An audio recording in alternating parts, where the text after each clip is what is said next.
Yun, good evening guys. Gumawa tayo ngayon guys ng video guys dahil sa kaya ano to guys no, pagsasaludo natin sa kay Uncle Boy. So, yung tinutukoy ko nga boy guys na si Carlos Villaruel, yung panganay na kapatid ng mama ko. So, para sa amin guys ay isa siyang tunay na bayani sa aming pamilya at sa pamilya ng mga Villaruel. So, ayan. Hindi tayo masyado makapaniwala kasi nang bago siya namatay guys ay nag-comment pa siya sa video natin guys at nagre-request siya sa atin. So, yun yung isang unang request niya at yun yung nagawa natin ng video dun sa Panubigan Be. Kaya, so sa kagabi mismo, mga 12 AM ata yun.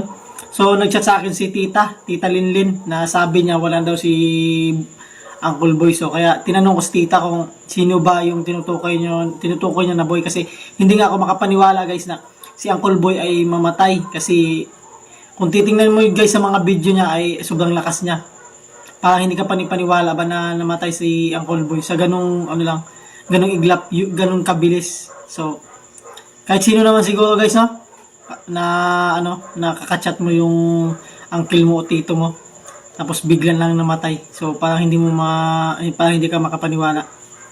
So, kaya yun, sumasaludo kay Uncle Boy sa pagiging bayani sa pamilya namin at sa pamilya ng mga Villaruel.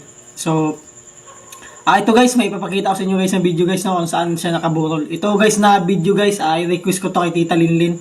Nasabi ko videoin mo yung kabao ni Uncle Boy at para mabigyan ko ng kahit na maliit na vlog.